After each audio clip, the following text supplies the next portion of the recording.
বলে না যে লক্ষ্মী লাভ শুধুমাত্র বৃহস্পতিবারই হয়, কিন্তু না, আমাদের ক্ষেত্রে ঠিক উল্টোটা। উল্টোটা বলতে আমাদের সবজির লাইনে ঠিক উল্টোটা হয়, বিশেষ করে আমাদের বাজারের ক্ষেত্রে। তার কারণ হচ্ছে শনিবার আমাদের এখানে সমস্ত বাবুরা আসেন বাজার করতে। রবিবার যেহেতু ছুটি থাকে, সেই জন্য শনিবারে সমস্ত অফিস ফেরত মানুষরা আমাদের কাছে বাজার করতে আসেন।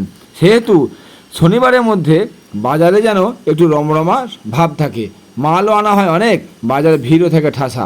আগের দিন যেহেতু সন্ধেবেলায় বৃষ্টি হয়েছিল, সেহেতু কিন্তু আজকে আশা করা যায় যে বাজারটা ভালো হবে। শুধু আশা করাই নয়, আজকে বাজারটা রাত্রি পর্যন্ত খুব ভালো বাজার হয়েছে, কারণ যা মাল এনেছিলাম অনেকটাই বিক্রি হয়ে গেছে।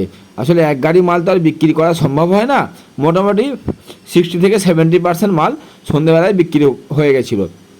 সাধারণত অন্যান্য দিন মালটা 40% বা 50% বিক্রি হয়। যাই হোক, আমাদের বাজারে মালের কোয়ালিটি নিয়ে নতুন করে বলার কিছু নেই। আজকে মালের দাম ছিল প্রচুর। বেগুন ছিল 150 টাকা কেজি।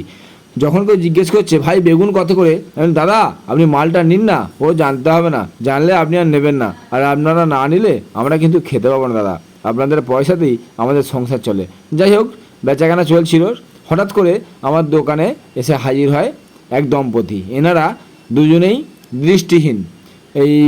এই দিদিভাইটা আংশিক দৃষ্টিহীন, সামান্য কিছু দেখতে পান। যাই হোক, একটা জিনিস ওনাদের দেখে এত ভালো লাগলো যে ওনাদের বাড়িতে হয়তো কালকে পুজো আছে, তাই ওনারা পুজোর জন্য বাজার করতে এসেছিলেন। তো ওনারা দৃষ্টিহীন, তারপরেও কিন্তু ঈশ্বরকে ওনারা ভালোবাসেন। ঈশ্বরের কাছে ওনাদের কোনো অভিযোগ নেই যে আমরা চোখে দেখতে পাই না, আমরা দৃষ্টিহীন, এই নিয়ে কিন্তু ওদের কোনো অভিযোগ নেই। যাই হোক, ওরা যথারীতি বাজার টাজার করলেন।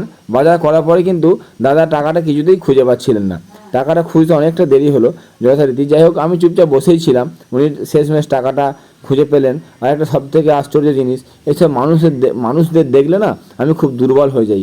এনাদের বাজার করার পরে এনাদের বিল হয়েছিল 187 টাকা, কিন্তু আমি এনাদের থেকে নিলাম শুধুমাত্র 50 টাকা। কিছু একটা না নিলে হয়তো উনি ভাববেন যে আমাদের ওপর দয়া করছেন, কিন্তু না, উনি 500 টাকা নোট দিয়েছিলেন, ওনাকে কিন্তু 450 টাকা আবার ফেরত দিয়েছি। আসুন আপনারাও সবাই মিলে এইসব মানুষের পাশে থাকুন, এইসব মানুষকে সাহায্য করুন।